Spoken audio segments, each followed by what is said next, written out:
graphics out there. Big up Nepotism.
Better ways to prepare for RIFFS. Taco Bell.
Nice filling breakfast.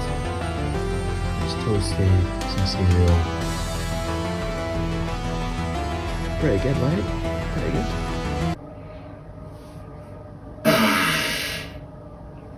Your festival, the one that you brought to Glasgow, brought to Scotland. Give yourself a round of applause, come on! Woo! We have bands from Sweden! Yeah! We have bands from France! Yay! We have bands from the Netherlands! Yeah! We have bands from England! Hey, alright, okay. And of course, we have bands from Scotland! Hey! And I'll put in some Italian La Familia at the end. There we go. Hey! Gabagool! This is an amazing festival. You guys make this happen. The first band are called Dreor. They're here to rock some socks, shake some cocks. Let's go on. You go for the first band, Dreor. Let's go! Come on!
we're back at it again for day 2 of the Dead of Winterfest.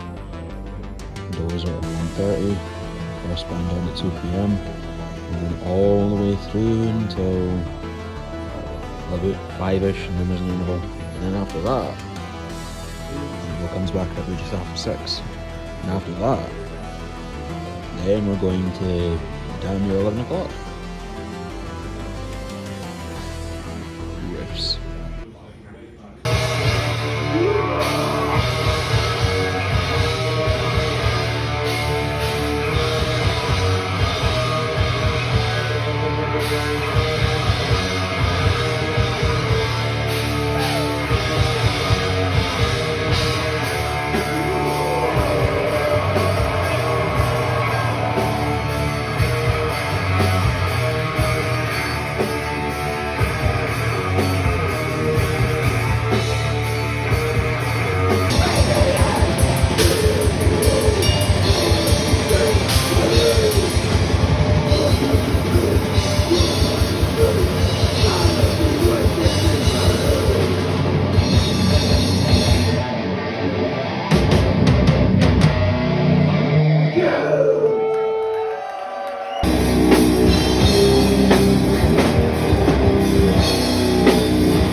Greetings again, ladies and genitals.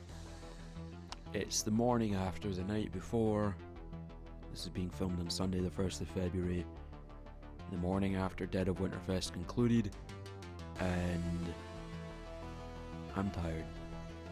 But before we get into some final thoughts for the festival, I'd like to do a little merch haul, starting off with this beautiful Miasmic Serum beanie. Beautiful Italian boys there, they play the fucking stonker of a set. They were really fucking good. But let's get into the actual good bit, which is the t-shirts, and I bought a lot of fucking t-shirts, my guy. So up first, we've got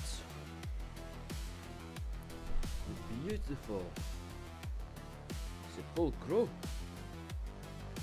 That beautiful red there. And then I love it when bands do back prints as well. Well, death metal bands need to do back prints. Abyssmal death metal. Beautiful t-shirt that. Up next we have the beautiful handsome boys in Abysmal Decay. This one I had to get in a large, they ran out of XLs because people keep buying the fucking XLs. But beautiful Abysmal Decay shirt there, beautiful grey and silver looking, absolutely love it, love those boys, big up Abysmal Decay, representing our fair country, a beautiful Scottish festival.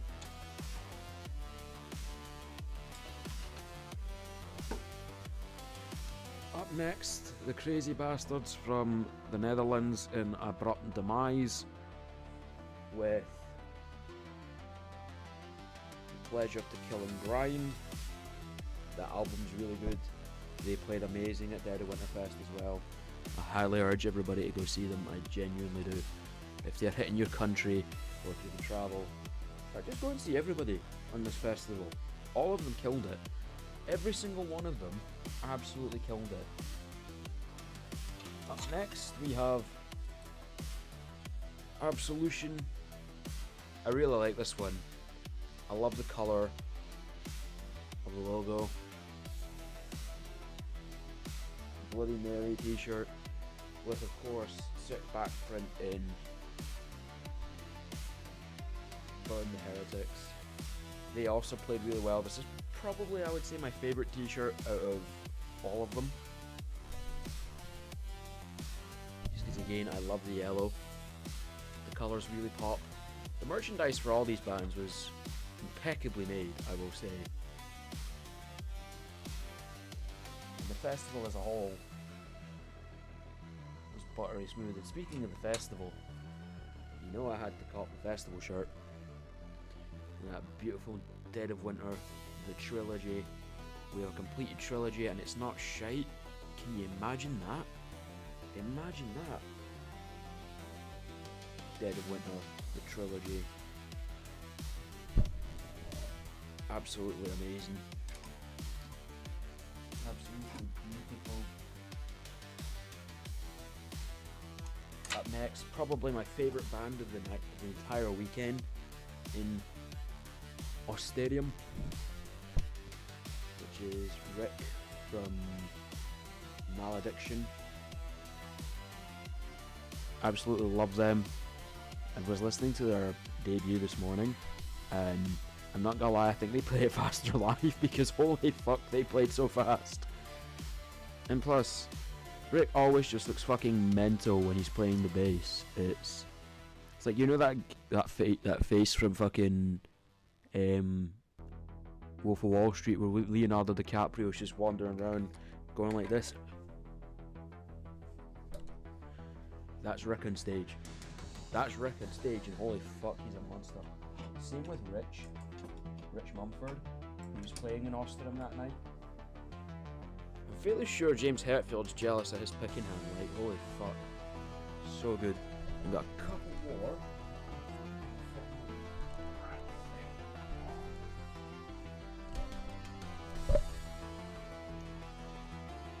The handsome boys in Death Collector were playing again, and they absolutely smashed it.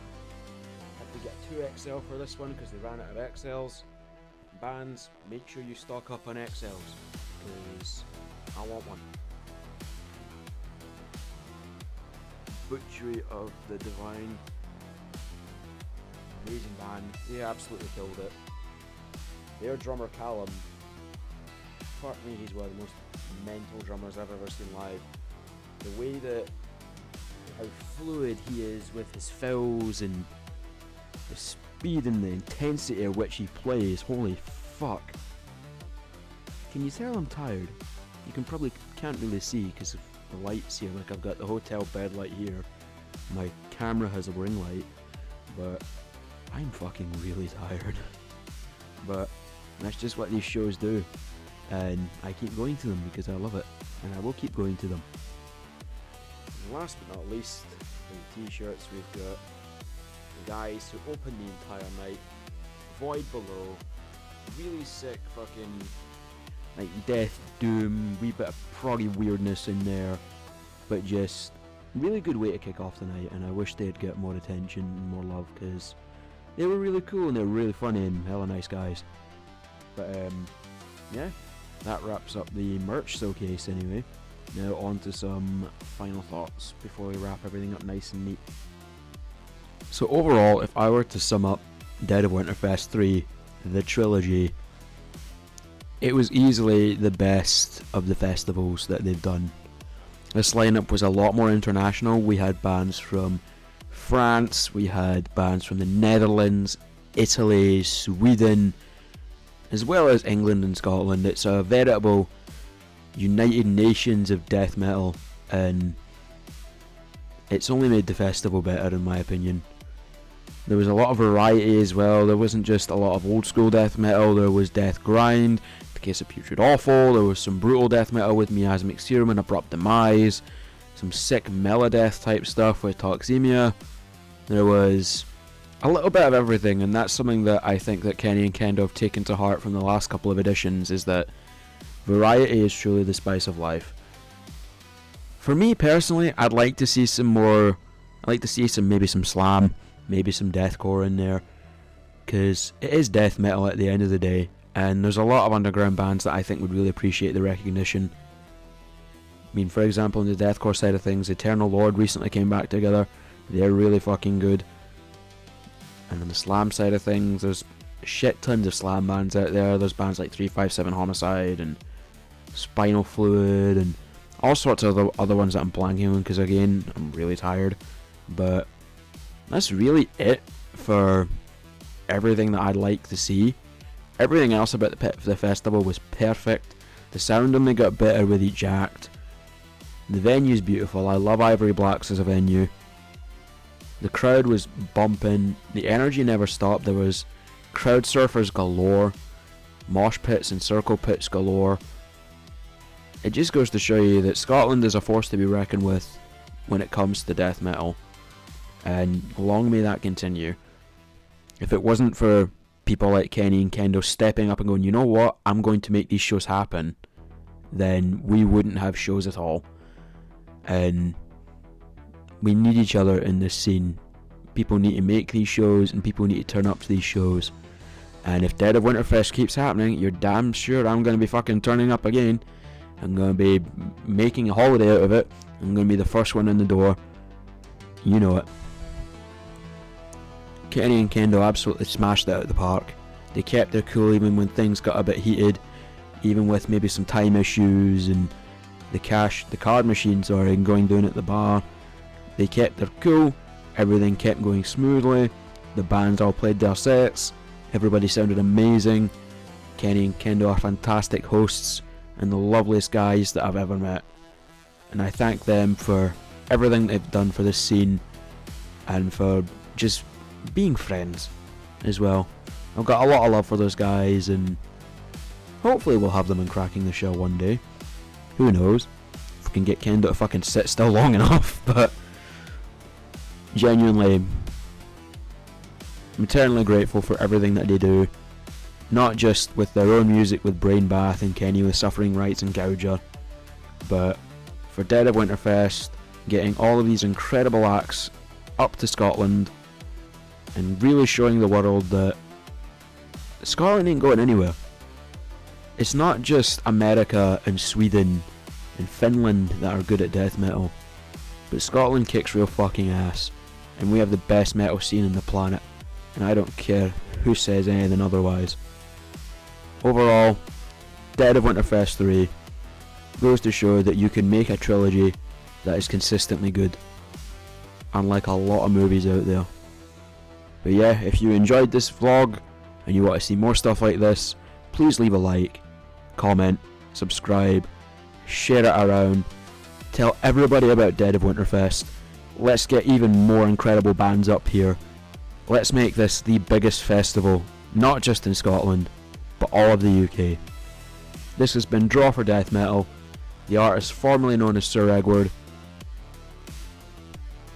I'm ready to go to bed. Thank you everybody for the support. Thank you for all the love. Death is temporary. Riffs are eternal. Big up Dead of Winterfest.